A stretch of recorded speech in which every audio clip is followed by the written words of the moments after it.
नमस्कार. आपल्या सगळ्यांचं स्वागत आहे. आयकॉन स्टील प्रस्तुत बिल्ड आयकॉन या उपक्रमामध्ये. आज आम्ही आलो आहोत नाशिकमध्ये आणि माझ्यासोबत आहेत इंजिनिअर समाधान गायकवाड सर. अर्थातच इंजिनिअर समाधान गायकवाड एवढी त्यांची ओळख पुरेशी नाहीये, कारण सिन्नरचे फाउंडर प्रेसिडेंट क्रीडायचे म्हणून सुद्धा ते काम करतायत. आणि आपण असं नेहमी म्हणतो की अन्न, वस्त्र, निवारा ही माणसाची मूलभूत गरज आहे. त्यातला निवारा हा जो फॅक्टर आहे, ज्याच्यामध्ये बरेचसे इंजिनिअर्स काम करत असतात. त्यामध्ये सरही काम करतायत आणि रेसिडेन्शियल प्रोजेक्टच्या माध्यमातून असेल, इंडिव्हिज्युअल बंगलोच्या माध्यमातून असेल, रेसिडेन्शियल या फील्डमध्ये ते जास्त काम करतात आणि आता हळूहळू इंडस्ट्रियल इन्स्टिट्यूशन अशा वेगवेगळ्या प्लॅटफॉर्मवर ते भविष्यात काम करणार आहेत. त्यामुळे आतापर्यंतची त्यांची वाटचाल कशी होती, भविष्यातली त्यांची वाटचाल कशी असणार आहे, या सगळ्या संदर्भात आपण त्यांच्याशी गप्पा मारणार आहोत बिल्ड आयकॉन या प्लॅटफॉर्मवर. नमस्कार सर. तर गप्पांना आपण अशी सुरुवात करूया थोडंसं भूतकाळात जाऊन, आणि थोडी तुमची शैक्षणिक पार्श्वभूमी आम्हाला ऐकायची आहे. म्हणजे शाळा कुठली होती, मग कॉलेज कुठलं होतं, सिव्हिल इंजिनिअरिंग या फील्डमध्ये येण्यामागची प्रेरणा कुणाची होती, ज्यांच्यामुळं तुम्ही या क्षेत्राकडे खरं वळालात. सो हा सगळा शैक्षणिक प्रवास कसा होता, काय सांगाल? खरं म्हणजे मी एका शेतकरी कुटुंबातून हम्म, मी एका हम्म, शेतकरी कुटुंबातून आलेलो आहे. बरं. माझं 7वी पर्यंतचं शिक्षण जे आहे ते आमच्या मूळ गावी चिंचोली या गावी झालं. तिथून पुढचं 8वी 9वी 10वीचं शिक्षण हम्म, हम्म, हे जवळच असलेल्या शिंदे या गावी झालं. बरोबर. तिथं मी सुरुवातीला 8वी आणि 9वीचे 6 महिने माझ्या घरापासून पायी जायचो. तर ते एका बाजूचं अंतर 3.5 किलोमीटर होतं. म्हणजे असं दिवसभराला बापरे. जाऊन येऊन मी 7 किलोमीटरचा प्रवास करून माझं 8वी हम्म, 9वीचं शिक्षण या ठिकाणी पूर्ण पूर्ण केलं. केलेलं आहे. हम्म, आणि 10वी झाल्यानंतर मी ज्यावेळी 10वी झालो तो काळ होता 95-96चा. हम्म, त्यावेळेस मला ग्रामीण भागात शिकल्यामुळं काही फारशी माहिती नव्हती आणि ITI करायचं इतकंच मला माहीत होतं. हम्म, आणि म्हणून मी वडिलांना म्हटलं का मला ITI करायचं आहे. आणि त्या हिशोबाने आम्ही ITI करण्यासाठी नाशिकला गेलो. नाशिकला पार्टीचा फॉर्म भरला, परंतु अनफॉर्च्युनेटली माझा नंबर लागला नाही. हम्म, आणि त्याच दरम्यान आमचे एक रिलेटिव्ह होते. त्यांनी वडिलांना सांगितलं की तुम्ही समाधानचा ITI करायऐवजी त्याला तुम्ही डिप्लोमाला ॲडमिशन घ्या, त्याला बरोबर. इंजिनियर करा. आणि मग इंजिनियर करायचं तर इंजिनियर म्हणजे सिव्हिल इंजिनियरच असतो, हे पण मला त्यावेळेस फक्त एवढंच माहीत होतं की सिव्हिल बरोबर. इंजिनियरच असतो. हो, हो.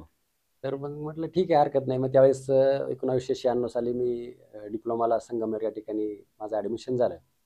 नंतर 3 वर्षाचा डिप्लोमा झाल्यानंतर मी परत डिप्लोमानंतर डायरेक्ट डिग्रीच्या पण सेकंड इयरला ॲडमिशन घेतलं. हम्म, आणि 2002-3 साली मी माझी BE सिव्हिलची डिग्री पूर्ण केली.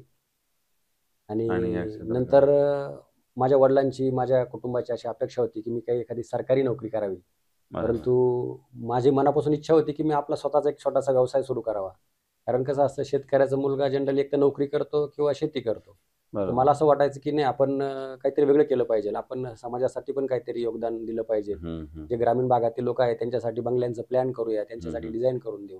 बरोबर. आणि आपल्या तालुक्यामध्ये, आपल्या जिल्ह्यामध्ये एक नवीन काम करण्यासाठी मला उत्सुकता होती आणि त्या हिशोबाने मी कन्सल्टिंग इंजिनियर म्हणून काम करण्याचा निर्णय घेतला. बरोबर. आणि नंतरच्या काळामध्ये मग नाशिकमधील एक प्रख्यात त्यावेळेचे प्रसिद्ध असे बांधकाम व्यावसायिक अनंत राजावकर साहेब, त्यांच्याकडे मी 1 वर्षभर काम केलं. त्यानंतर आमचे इंजिनियर प्रशांत पाटील सर आहेत, त्यांच्याकडे मी कन्सल्टिंग इंजिनियर, प्लॅनिंग, व्हॅल्युएशन या गोष्टी शिकलो. त्याचबरोबर नाशिक रोडला इंजिनियर योगेश थत्ते जे आहेत, हे एक नामांकित स्ट्रक्चरल इंजिनियर आहेत. बरोबर. त्यांच्याकडे मी एक 6 महिने स्ट्रक्चरल इंजिनियरची प्रॅक्टिस केली. वा. आणि अशी सगळी प्रॅक्टिस केल्यानंतर हम्म, मी सिन्नर या ठिकाणी, तालुक्याच्या ठिकाणी कन्सल्टिंग इंजिनियर, व्हॅल्युअर आणि स्ट्रक्चर इंजिनियर म्हणून काम करायला सुरुवात केली. बरोबर. मग हा एवढा सगळा प्रवास आता जो तुमचा आहे, त्यातल्या काही टप्प्यांवर आता आपण प्रामुख्याने बोलूया. त्यातला सगळ्यात महत्त्वाचा टप्पा म्हणजे कायम मला नेहमी असं वाटतं की सिव्हिल इंजिनियर शिकून आल्यानंतर आपण कुठेतरी सर्व्हिस प्रॅक्टिस, आता तुम्ही जसं सांगितलं ते आपण केल्यानंतर जेव्हा वैयक्तिक पहिला प्रोजेक्ट करतो,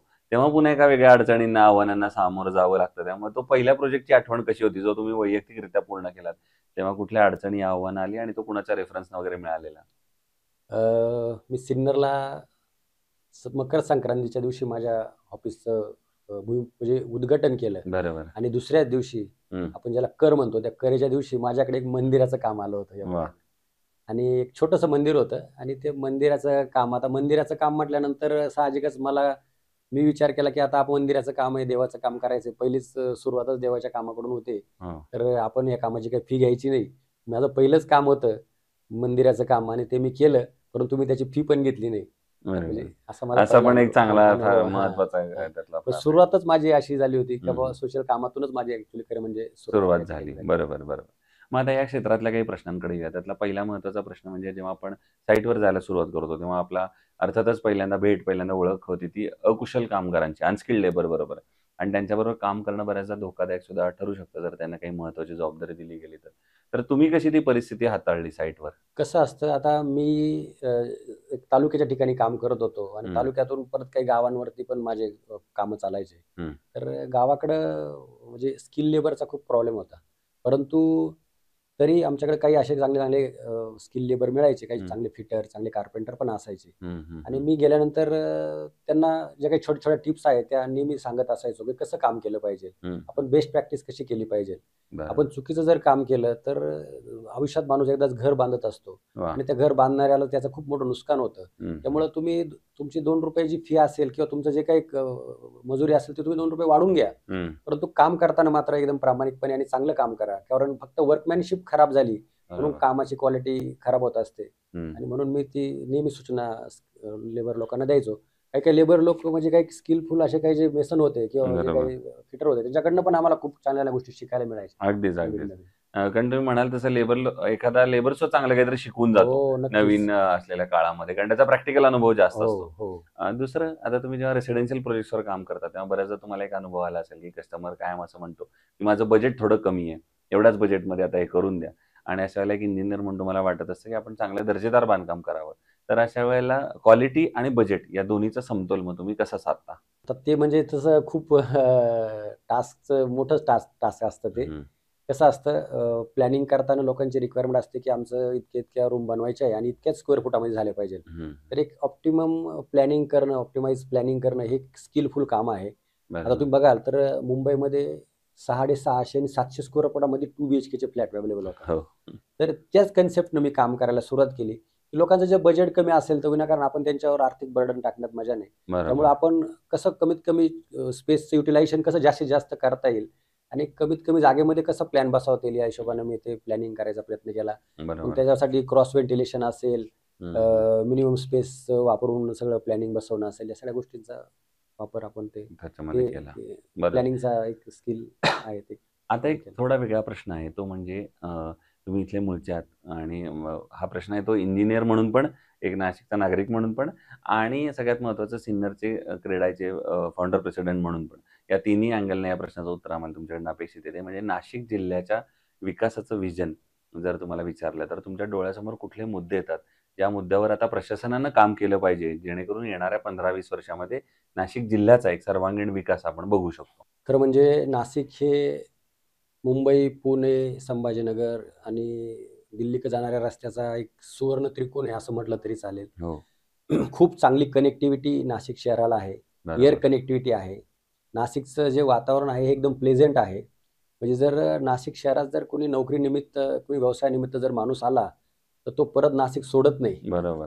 ही एकंदरीत आमचा अनुभव आहे. अगदीच. तर इतकं छान असं हे वातावरण आहे आणि तुम्ही जर बघाल तर एज्युकेशनलचं पण एक मोठा हब या ठिकाणी नाशिकमध्ये झालेला आहे. हं, त्यामुळे नाशिकला खूप फ्युचर आहे. परंतु नाशिकला दीर्घकाळ असं राजकीय नेतृत्व लाभलं नाही. हे बरोबर. नाशिकचं दुर्दैव म्हणावं लागेल. हं, हं, म्हणजे हं. नाशिकमध्ये आता पहिल्यांदाच मागचे खासदार दुसऱ्यांदा रिपीट झाले.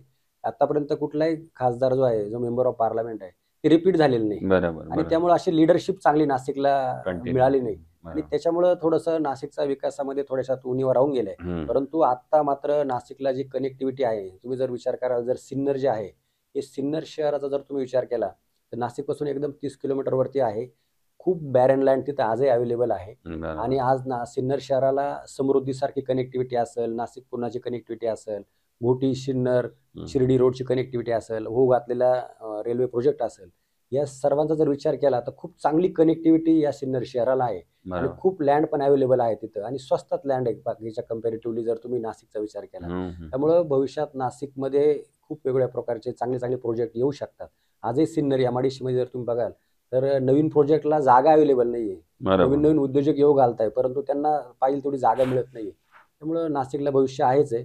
तर नक्कीच. शासनाने जागा जास्तीत जास्त उपलब्ध करून नवीन इंडस्ट्रियल जी ॲडिशनल एम-आय-डी-सी आहे, तिला पण अजून जर जागा उपलब्ध करून दिली, तर अजून चांगल्या पद्धतीनं नाशिकमध्ये इंडस्ट्रियलायझेशन होईल आणि इंडस्ट्रियलायझेशन जर चांगलं झालं तरच शहराचा विकास आणि पुढे वाढ होईल. बरोबर आहे. वाढ होईल तुम्ही शहराची. म्हणाले तो फार मुद्दा महत्वाचा आहे इंडस्ट्रियलायझेशनचा. मग आता शासनानं काय पावलं उचलली पाहिजेत असं तुम्हाला वाटतं, जर चांगल्या इंडस्ट्रीज नाशिकमध्ये आपल्याला अपेक्षित असतील तर? आता आपल्या मुख्यमंत्र्यांनी सांगितलंय की ते बाहेरचा खूप मोठ्या प्रमाणामध्ये निधी महाराष्ट्रामध्ये आणणार आहे. ते बरोबर. जर महाराष्ट्रात आणणार असेल तर त्यांना नाशिकचा प्रामुख्याने विचार. विचार करावा लागेल आणि ते विचार करताय पण. बरोबर. आता जो आमच्याकडे इंडिया बुलचा जो प्रोजेक्टचा जो विषय खूप दिवसाचा प्रलंबित होता, हो, हो. गेल्या 5-7 वर्षापासून 10 वर्षापासून हम्म, जवळजवळ म्हणाल तरी चालेल.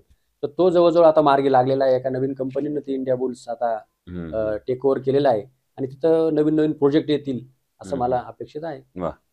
आता एक अवघड प्रश्न आहे खरा म्हणजे मागच्या ऑलमोस्ट 20 वर्षांपासून तुम्ही या क्षेत्रामध्ये काम करताय आणि ऑलमोस्ट हजारो प्रोजेक्ट केलेले आहेत. तर त्यातला एकच प्रोजेक्ट जर निवडायची वेळ आली की जो तुमचा आयकॉनिक प्रोजेक्ट असेल, जो करताना आनंद समाधान जास्त मिळालं, तो कायम आठवणीत राहील, तर असा प्रकल्प कुठला आहे आणि त्याचं काय वैशिष्ट्य आहे? असे तर आता म्हणजे म्हणूनच मी म्हटलं की फार अवघड प्रश्न आहे, त्यामुळे त्याचं आम्हाला असंच उत्तर हवंय.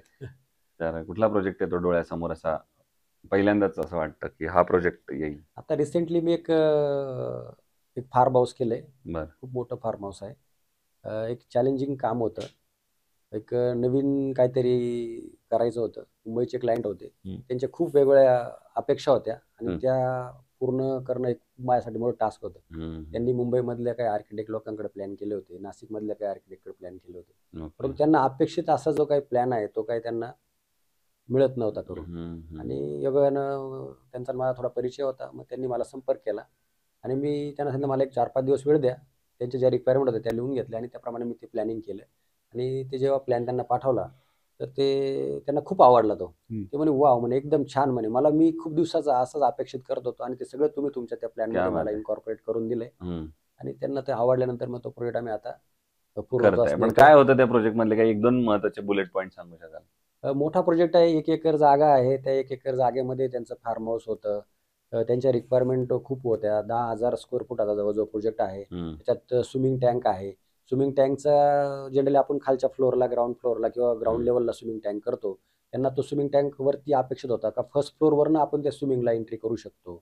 म्हणजे आयसोलेटेड अपेक्षित होतं. त्याच्यामध्ये त्यांची फॅमिलीने जरी ते स्विमिंग केलं कोणी, तर ते बाकीच्या कोणाला त्याचं डिस्टर्बन्स झाला नाही पाहिजे किंवा दिसलं नाही पाहिजे. तर त्या हिशोबाने त्याचे जे अप्रोच वगैरे जे आहे ते आम्ही हॉलच्या जो डबल हाईटचा जो हॉल आहे त्या हॉलच्या फर्स्ट फ्लोअरवरून त्याला आम्ही अप्रोच दिलेले आहे. असं एक वेगवेगळे चॅलेंजेस. त्याच्यानंतर तिथं आम्ही खूप सगळ्या ज्या काही वेगवेगळ्या प्रकारच्या टेस्टिंग असतात त्या सगळ्या टेस्टिंग तिथे केलेल्या आहे. अँटी टर्माइट ट्रीटमेंट केलेली आहे. असं वेगवेगळ्या प्रकारचे प्रयोग करून तिथं ते एक आयकॉनिक काम करायचा मी प्रयत्न केलेला आहे. बरोबर. दुसरं कन्स्ट्रक्शनमध्ये स्टील आणि सिमेंट हे 2 महत्त्वाचे घटक असतात. तर त्यातला स्टील हा पॅरामीटर निवडताना तुम्ही त्यातले काय गुणवैशिष्ट्य बघता आणि मग ठरवता, की हे स्टील चांगलं आहे किंवा हे वापरलं पाहिजे? सगळ्यात महत्त्वाचं म्हणजे आता स्टीलच्या ज्या रिप्स असतात, त्या रिप्स ज्या आहेत त्या रिप्सची क्वालिटी आणि त्याचा जो आहे जो सरफेस हा स्टीलमध्ये माझ्या हिशोबाने तरी मेन पॅरामीटर आहे. कारण शेवटी कॉन्क्रीट बरोबर त्याचं जे बॉन्डिंग जे होत असतं, तर ते बॉन्डिंग होताना ते व्यवस्थित झालं पाहिजे. त्यासाठी त्या रिप्सचा पॅटर्न आणि रिप्सची जी आपण ज्याला म्हणतो साईज आहे, त्या साईज खूप महत्त्वाचं आहे. बरोबर आहे. दुसरं आयकॉन स्टील तुम्ही आजवर कधी वापरलंय का कुठल्या प्रोजेक्टमध्ये? हो, नक्की. अच्छा. तर मग तुमचा कसा आहे आयकॉन बद्दलचा अनुभव? चांगला अनुभव आहे. आयकॉन स्टील तर म्हणजे आता तुम्हाला म्हणजे आपल्याला सर्वांना माहिती आहे की स्वतः अमिताभ बच्चन त्याची ॲड करताय आणि ज्यावेळेस असं एक सेलिब्रिटी म्हणजे त्यामध्ये अमिताभ बच्चन ज्यावेळेस एखाद्या ब्रँडचं प्रमोशन करताय तर ते सगळ्या गोष्टी ते स्वतः इतकं चेक करून घेणार की आपल्याला काहीच करायची गरज नाही असं मला वाटतं. त्याच्यात क्वालिटी आहे ते सांगायला त्याच्यामुळे क्वालिटी असणारच आणि एकंदरीत आता मी जे काही काम साईटवरती वापरलं तर खूप चांगलं स्टील आहे आयकॉन स्टील. स्मूथ बेंड होतं. नंतर टेन्साईल स्ट्रेंथ त्याची जी आहे ते आपल्याला जी अपेक्षित आहे त्यापेक्षा ती जास्तच मिळते. म्हणजे 500 पेक्षा जास्तच ती ऑलवेज येत असते आम्ही ज्यावेळेस टेस्ट करतो त्यावेळेस. आणि चांगलं स्टील आहे. कारपेंटर आपले जे असतात फिटर असतात ते फिटरकडनं पण खूप चांगले रिझल्ट त्याबद्दल सिमेंट याच्याबद्दल स्टीलबद्दल सांगितले जातात. बरोबर आहे. दुसरं आणखीन एक महत्त्वाचं म्हणजे आता तुम्ही क्रीडाच्या माध्यमातून काम करताय, इंजिनियर आणि आर्किटेक्ट असोसिएशनच्या माध्यमातून तुम्ही काम करताय. तर या सगळ्यात सोशल कनेक्ट असणं एखाद्या इंजिनियरसाठी किती महत्त्वाचं आहे, तर त्याबद्दल काय सांगाल तुम्ही? नक्कीच. 3 वर्षापूर्वी सिन्नरला क्रीडा सिन्नरचं फाउंडेशन आम्ही केलं आणि म्हणजे तुम्हाला सांगायला मला आनंद होतोय की पहिल्याच वर्षी आम्ही महाराष्ट्र क्रीडाकडनं बेस्ट सिटी चॅप्टरचा अवॉर्ड घेतला. क्या बात आहे. वाह! तर त्याचं कारण असं होतं की हम्म, हम्म, हम्म. जे काही इव्हेंट होत होते हो. तर त्यामध्ये योगा डे असेल, वर्ल्ड एन्व्हायरमेंटल डे असेल, वर्ल्ड वॉटर डे असेल किंवा ग्रॅटिट्यूड वीक असेल, अशा वेगवेगळ्या माध्यमातून आम्ही उपक्रम राबवले. आणि त्यात महत्त्वाचा विषय म्हणजे आम्ही जे लेबर जे आहे, आमचे साईटवर जे काम करणारे लेबर आहे, हा बरोबर. एक दुर्लक्षित असा घटक आहे ज्याच्याकडे कोणाचंच लक्ष नाही. आणि ह्या लेबरला आम्ही त्यांच्या आरोग्याच्या तपासण्या वगैरे करून घेतल्या, त्यांना मोफत औषधं दिले, त्याच्या ज्या डिफिशियन्सी आहे त्याप्रमाणे मोफत औषध दिले. आणि आता रिसेंटली आम्ही आमच्या क्रीडाच्या माध्यमातून मोफत नेत्र तपासणी आणि कॅटरॅक्टच्या ऑपरेशनचं एक शिबिर घेतलं. नाशिकमधलं श्री गुरुजी रुग्णालय आणि क्रीडा सिन्नरच्या वतीनं आम्ही तो उपक्रम राबवला. आणि 20 कामगारांचे लोकांचे आम्ही ऑपरेशन मोफत या ठिकाणी क्रीडाच्या माध्यमातून आणि गुरुजी रुग्णालयाच्या माध्यमातून केलेले आहे. तर असं दरवर्षी आम्ही वर्षातून 1-2 कार्यक्रम बांधकाम कामगारांसाठी घेत असतो. आणि शेवटी ट्री प्लांटेशनचा आम्ही दरवर्षी कार्यक्रम करतो. सिन्नरमधले जे काही ओपन स्पेस आहे, दरवर्षी एक ओपन स्पेसची निवड करतो आणि त्या ओपन स्पेसमध्ये आम्ही झाडं लावतो आणि त्याचं संगोपन पण करतो. हे महत्वाचं. येस. आणि आता अगदी शेवटचा प्रश्न, ते म्हणजे या क्षेत्रामध्ये जे नवीन तरुण इंजिनियर्स येत आहेत, तर त्यांना तुम्ही काय सल्ला द्याल या क्षेत्रामध्ये येण्यापूर्वी? कसं असतं, आता इंजिनियर झालेला जो स्टुडंट असतो, त्यांनी मला असं वाटतं थोडे दिवस साईटवरचं काम कसं चालतं याचा अनुभव घेतला पाहिजे. काय होतंय की इंजिनिअरिंग करून बाहेर आल्यानंतर विद्यार्थी जे स्टुडंट असतात ते लगेच कामं वगैरे घ्यायला सुरुवात करतात किंवा कॉन्ट्रॅक्ट घ्यायला सुरुवात करतात. तर तसं न करता त्यांनी थोडे दिवस एखाद्या इंजिनिअरच्या ऑफिसमध्ये म्हणा, साईटवरती म्हणा, लाईन आउट कसं करायचं असतं, बेस्ट प्रॅक्टिस कशी असते, मिक्सिंग कसं केलं जातं, M20 ग्रेडचं कॉन्क्रीट साईटवर कसं बनतं, ह्या सगळ्या गोष्टींचा अभ्यास केला पाहिजे. स्टील कसं बांधलं जातं, बेंड कसे मारले जातात, कशासाठी कार केलं जातं, या सगळ्या गोष्टींचा अभ्यास होणं गरजेचं आहे. त्यामुळे त्यांनी सुरुवातीला 1 वर्ष, 1.5 वर्ष तरी, 2 वर्ष तरी चांगल्या एखाद्या फर्ममध्ये म्हणा, कंपनीमध्ये चांगली प्रॅक्टिस करावी आणि प्रॅक्टिस करूनच नंतर स्वतःचं करिअर चॉईस करावं असं मला वाटतं. क्या बात आहे. सो ते इंजिनियर आणि बिल्डर डेव्हलपर समाधान गायकवाड सर, आणि त्यांनी सांगितलं त्याप्रमाणे हे क्षेत्र प्रॅक्टिकल आहे. याच्यामध्ये जेवढे थेअरी महत्वाचे तेवढंच पुढे प्रॅक्टिकलही महत्वाचं आहे. त्यामुळे या दोन्हीचा तुम्ही समतोल राखा. Half knowledge is always dangerous असं आपण म्हणतो. अर्धवट ज्ञान कायम धोकादायक असतं. तर ते न करता पूर्ण ज्ञान या क्षेत्रामधलं घ्या. चांगला अनुभव आल्यानंतर मग स्वतःची कन्सल्टन्सी तुम्ही सुरू करा. या क्षेत्रामध्ये तुम्ही नक्की यशस्वी व्हाल. या क्षेत्रामध्ये खूप मोठा स्कोप आहे. तर पुन्हा एकदा आपल्या मनापासून आभार की तुम्ही आलात. आणि भविष्यात सुद्धा असेच उत्तम आयकॉनिक प्रोजेक्ट आपल्या हातून घडावेत. पर्यायाने देशसेवा घडावी. आणि आपल्या दोन्ही असोसिएशनच्या माध्यमातून आपण जे काम करताय तेही असं संघटनात्मक काम चालू राहावं, यासाठी आयकॉन स्टील तर्फे मनपूर्वक शुभेच्छा.